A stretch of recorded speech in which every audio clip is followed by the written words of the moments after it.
দর্শক, ফরিদপুর শহরের ভাটি লক্ষ্মীপুর এলাকায় একটি মর্মান্তিক ঘটনা ঘটেছে। দর্শক, আমি সেই বিষয়টি জানার জন্য এই মুহূর্তে রয়েছি ফরিদপুর জেনারেল হাসপাতাল চত্বরে এবং সেখানে দেখছি যে এখানে অসংখ্য স্থানীয় এবং স্বজনরা ভিড় করছেন। তারা যেটি বলছেন যে দর্শক, যেটি জানা গেছে যে ওই ভাটি লক্ষ্মীপুর এলাকায় ভাড়াটিয়া শফিকুল ইসলামের বিরুদ্ধে তার 50 সদ্য স্ত্রীকে গলা কেটে হত্যার অভিযোগ উঠেছে। স্থানীয় যেটি বা স্বজনরা যেটি বলছেন যে পরকীয়ার সন্দেহ থেকে কিন্তু এই ষাটোর্ধ্ব শফিকুল ইসলাম তার 50 সদ্য স্ত্রীকে গলা কেটে হত্যা করেছে। দর্শক, আমরা এই ঘটনার প্রত্যক্ষদর্শী তাদেরই নাতনি, তার সাথে কথা বলবো এবং তার স্বজনরা আসলে এই ঘটনাটি নিয়ে কী বলছেন সেই ঘটনা জানার চেষ্টা করবো।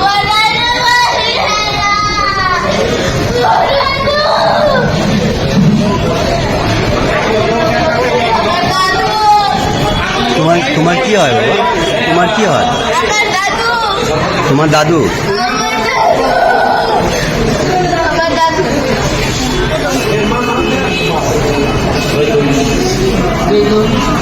তোমার কি হয়?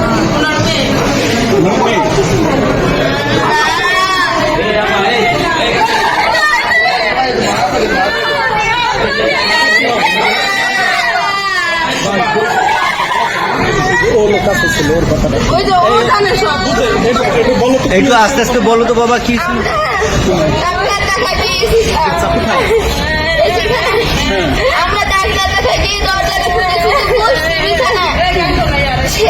সে আসছে, সে দরজা নকল করতেছে।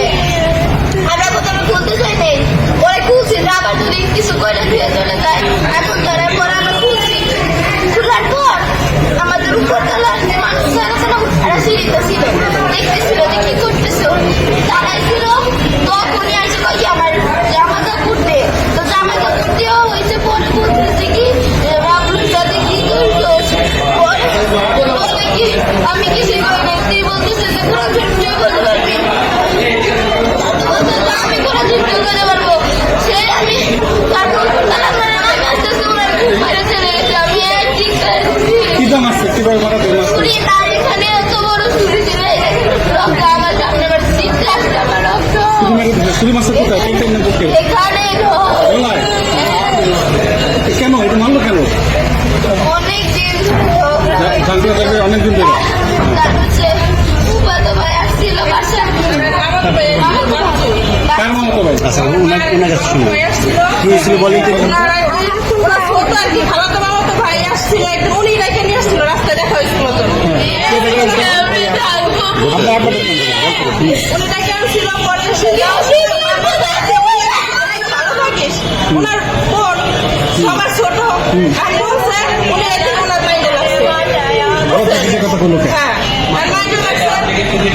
এই নিয়ে এই যে অশান্তি শুরু করলো ওই দিনতে, এই আজকে পর্যন্ত শেষ হইল। এটা নিয়ে এরকম করে কেন? এটা ওনার জন্মগত স্বভাব, জন্মগত